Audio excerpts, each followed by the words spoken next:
Welcome to this week's edition of Pitstop. With me, Jaco from Merwe. I'm joined by Mark Jones and by Charl Bosch. Just to get the technicalities out the way, you can subscribe to the Citizens YouTube channel if you want to follow us, obviously, on a weekly basis. And then also you can like us, you can share it.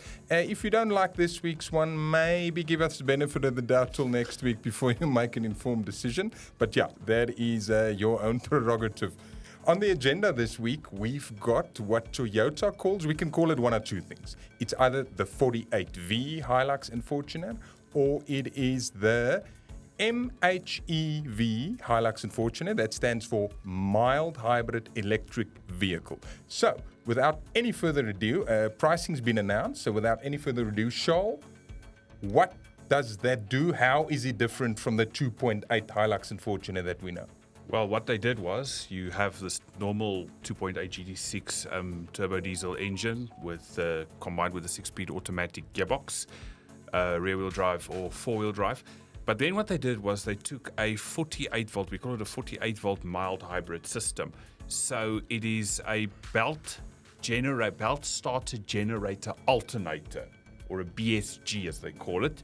And it's driven by a electric motor, that is a small electric motor that is situated underneath the rear seat. It weighs 7.6 kilograms, and that adds, not permanent, not on a continuous basis, it adds 12 kilowatts and 65 newton meters of torque to that engine. So that's over and above the 150 over and 500. 150 Yes. Kilowatt, 500 newtons. Yes. So for short spells, you actually get 162 kilowatts and 565 newton meters of torque, which is more than a Hilux GR Sport. But as I mentioned, it is not on a continuous level. It's only for short spell. Toyota didn't say how long, how many seconds, 10, 15 seconds or somewhere you experience that. But on a general basis, it is still 150 kilowatts and 500 newtons. But yeah, combined, 162 kilowatts and 565 newton meters. But Mark, that little boost is enough to pip the Ranger off the line in sand. Should it be? Should be. So If it's lasting for 5 seconds or 10 seconds, that's enough to have the bragging rights down there. without a doubt, I think I experience. I mean, I thought, it's a lot of smoke and mirrors, and it probably is. And but other cars that we have tested now with 48-volt systems, if you compare them to what they were before, they are quite a little bit punchier when required. So that's the trick, as Charl says. It's not going to be all the time, but I think when you step on it, it's there. So without a doubt, I think it's going to make that difference off the line. And driving around, it'll regen a bit on its own. And should you want to overtake and accelerate, I expect there'll be a little bit of gains as well.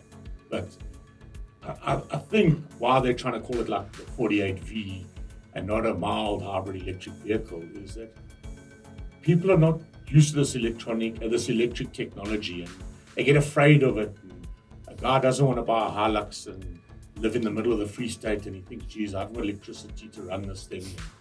So yeah, it's approaching technology, but it works.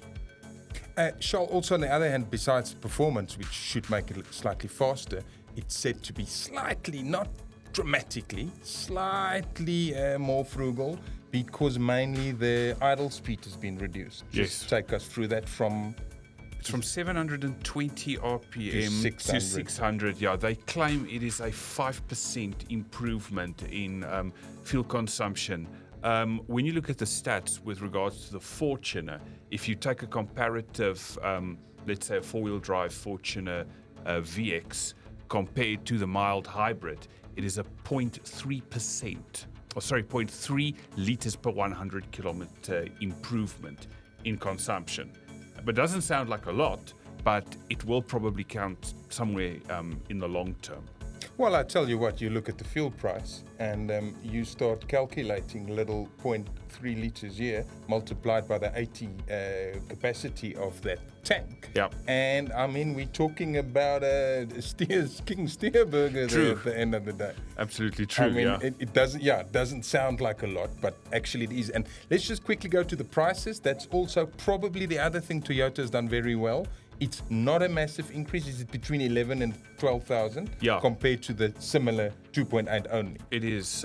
You started at just over 770 for the Hilux, and then it ranges to, deep breath, just over 1 million, and 23,900, I think it is, for the Legend RS 4x4 Auto.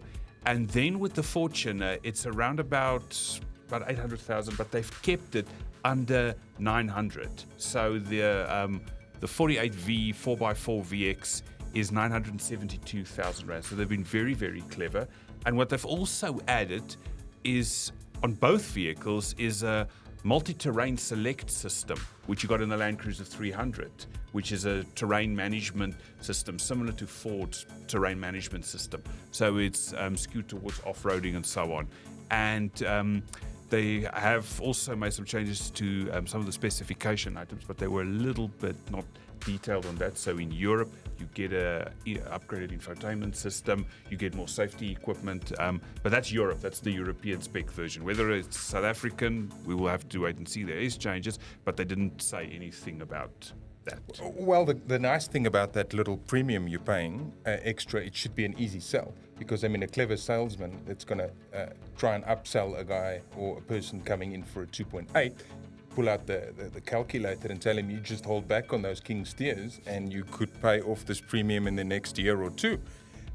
Mark, greatest rival for Hilux, obviously the Ford Ranger. Ford Ranger last year during their 100-year, or Ford during their 100-year celebrations, they announced the plug-in hybrid Ford Ranger, which is going to be built from this or next year on, but it won't be for the local market yet. But it seems, like you said earlier, when plug-in is involved, that guy in the middle of the Free State, he starts stressing about the power and the stuff. Should we call this a very good move by Toyota? Just gradually introducing that sort of new energy future we always preached about and all of that nobody's got anything to worry about, because at this stage it doesn't look like Ranger is anything close to rival that. Yeah, I mean, Toyota is well known. That's what they do well. They move forward in baby steps. They're conservative by nature. You look at the Raptor, the chances of Toyota bringing a Raptor to market with that engine is probably around about 0. But it's clever. People are still in South Africa, especially, scared of this thing, electric cars. There's the load shedding connotation. They get all valvy about it. So Toyota's moving it forward. That's why I think they're calling it the 48V. It sounds kind of catchy.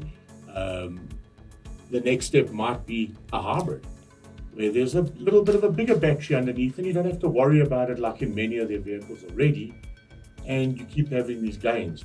The moment you go to a plug, somebody goes, but where must I put it? And I'll have to go to the shopping center, and it gets technical. I mean, we know it's coming. I mean, there's full electric buckies around and on the horizon for us, but Toyota's not going to go there straight away. There's a lot needs to happen in between, and that's where they've been on the forefront ever since. 100%. All their vehicles. I mean, when they bring their hybrids out, everybody thought hybrid, but their hybrids are amongst their top-selling vehicles now. People love the idea of the consumption and the little gain in power, but they don't want to think about it.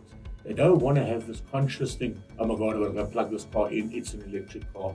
When it's hidden away, they're cool with it, and they continue to progress. Maybe the upgraded Hilux will have a hybrid setup, not a mild hybrid, and they'll nail it. That's exactly what they do well. And as soon as we get that 48V Hilux, Mark's going to be off to Gerotech, see what it does. You never know where it's going to fit on the timesheets. We'll keep you posted as always. Thank you for listening to Pitstop this week. If you liked this podcast, please go and like it. You can also share it, and please subscribe to the Citizens YouTube channel, and you can catch us every week. That's all from us. Cheerio.